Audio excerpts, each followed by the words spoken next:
Hello everyone, the question here is solve the TSP using branch and bound techniques. Problem is given here. Here TSP means traveling salesman problem. So first time ही समझ लेते हैं कि travelling salesman problem actually है क्या। हमें यहाँ पर दिया रहता है सेट ऑफ सिटीज़। जैसे यदि हम यहाँ पे देखें हमको सिटीज़ दी गई है ए बी एंड सी और हमको दिया रहता है डिस्टेंस।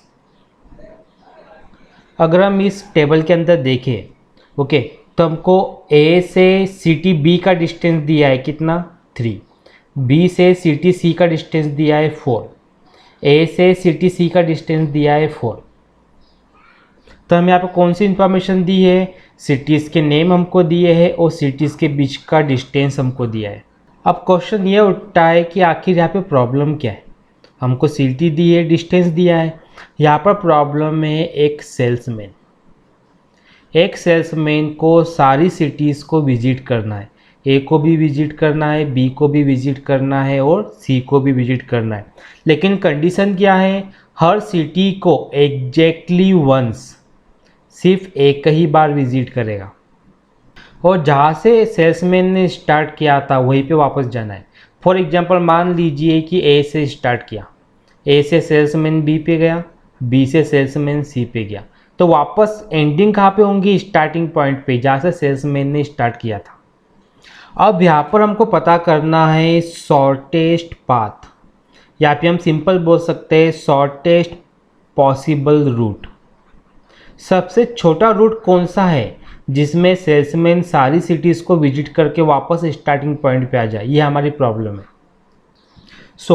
हमें यहाँ पर जो टेबल दिया गया है, मीन जो मैट्रिक्स दिया है, एक्चुअली इसको बोलते हैं इनिशियल कॉस्ट मैट्रिक्स।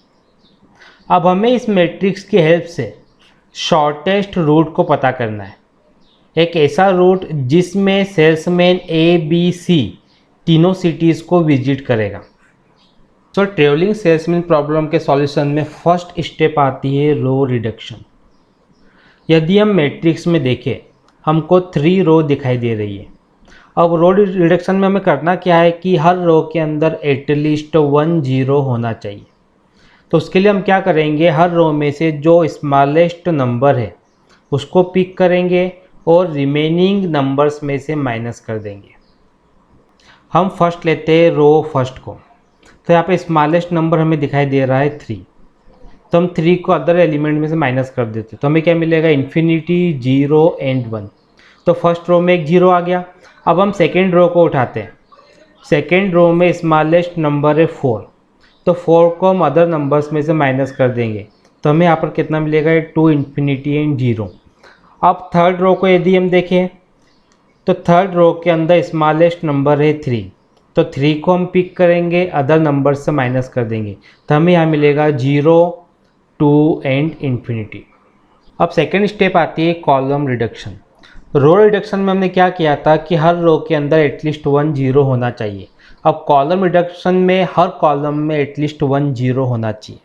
यदि हम फर्स्ट कॉलम देखें, ऑलरेडी फर्स्ट कॉलम के अंदर एक 0 है, डेट मीन्स हमें यहाँ पे और 0 लाने की ज़रूरत नहीं है, तो हम कॉलम को अज इट इज़ यहाँ पे पुट कर देंगे। अब यदि हम सेकेंड कॉलम को देखें तो सेकेंड कॉलम के अंदर भी ऑलरेडी एक 0 है, तो सेकेंड कॉलम को भी हमको रिड्यूस करने की ज़रूरत नहीं है, अज इट इज़ यहाँ पे पुट कर देंगे। अब यदि हम थर्ड कॉलम को देखें, थर्ड कॉलम में भी ऑलरेडी एक 0 है, डेट मीन्स हमको थर्ड कॉलम को भी रिड्यूस करने की ज़रूरत नहीं है, तो अज इट इज़ थर्ड कॉलम को भी पुट कर देंगे। कॉलम रिडक्शन के बाद जो सॉल्यूशन हमको मिला है, हम चेक कर लेते हैं कि ये सॉल्यूशन फिजिबल है कि नहीं है। ओके, तो हमें यहाँ पे क्या करना पड़ता है कि मैक्सिमम नंबर ऑफ 0 लाना पड़ते हैं मिनिमम नंबर ऑफ लाइन से। यदि हम लोग इस सॉल्यूशन के अंदर देखें, एक 0 हमको इस रो के अंदर मिला, अनादर 0 इस रो में है एंड अनादर 0 इस रो के अंदर है।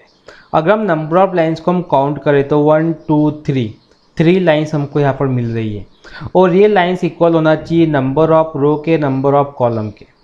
तो नंबर ऑफ रो हमारे पास कितनी है 1 2 3, नंबर ऑफ कॉलम्स हमारे पास कितना है 1 2 3।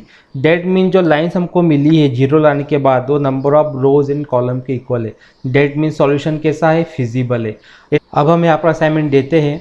इस केस में हम इस जीरो को असाइन करते हैं, देन इस केस में ये वाला जीरो, देन इस केस में ये वाला जीरो।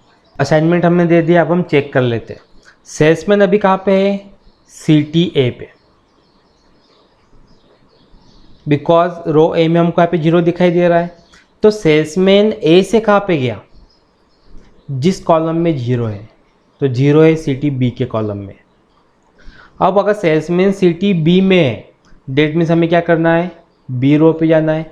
अब B रो में जीरो कहाँ पे है, कॉलम C के अंदर। डेट मीन्स सेल्समैन B से कहाँ पे गया, CT C के अंदर। देन हमको C वाली रो देखना है। C वाली रो में यहाँ पर जीरो है, और जीरो किस कॉलम में है, कॉलम A के अंदर। तो CT C से सेल्समैन कहाँ पे गया, CT A के अंदर। हमने स्टार्टिंग में देखा था ट्रेवलिंग सेल्समैन प्रॉब्लम का रूल क्या बोलता है कि visit each city exactly once and return to start point. यदि हम लोग यहाँ पर देखें, हमने स्टार्ट किया था A से, देन B पे गए, B को विजिट कर लिया, देन C पे गए, C को विजिट कर लिया, देन C के बाद वापस कहाँ पे आए, A के ऊपर आ गए। डेट मीन्स रूल्स के अकॉर्डिंग ये कंडीशन हमारी सेटिस्फाई हो रही है। अब हम देख लेते हैं कि सेल्समैन को ट्रेवल करने की टोटल कॉस्ट लगेगी कितनी। बिकॉज रूट हमको मालूम पड़ गया, A से B जाना है, B से C जाना है और C से D जाना है। यह है हमारे पास में ओरिजिनल मैट्रिक्स। अब इसके अंदर हम देखते हैं फर्स्ट कहाँ पे जाना है, यदि हम देखें तो A to B। तो A to B जाने पे कॉस्ट कितना लग रहा है 3, तो यहाँ पर हम क्या ले लेंगे 3। देन B to C, तो B to C जाने पे कॉस्ट कितना लग रहा है 4, यहाँ पर हम ले लेंगे 4। देन C to A, तो C to A जाने पे कॉस्ट कितना लग रहा है 3। अब हम टोटल कॉस्ट निकाल लेते हैं, 3 + 4 + 3, तो हमको यहाँ पर मिल जाएगा 10। ये हमारा आंसर है। तो इस क्वेश्चन में हमारा मेन टास्क क्या था कि हमको शॉर्टेस्ट रूट पता करना है कि सेल्समैन सारी सिटीज़ को एग्जैक्टली वंस विजिट करे और वापस स्टार्टिंग पे आ जाए। तो वो शॉर्टेस्ट रूट हमारे पास क्या है, A to B, B to C and C to A। So I hope आपको आज का सॉल्यूशन क्लियर हुआ होगा। एंड इस एपिसोड में आपकी तरफ से कोई भी डाउट या क्वेश्चन हो तो कमेंट बॉक्स में लिख भेजिए। नेक्स्ट एपिसोड में आपके डाउट को, क्वेश्चन को सॉल्व करने की पूरी कोशिश करेंगे। एंड नेक्स्ट एपिसोड में हम और भी कुछ न्यू क्वेश्चन देखेंगे जो आपके एग्जाम के पॉइंट ऑफ व्यू से काफ़ी इंपॉर्टेंट होंगे। Thank you for watching.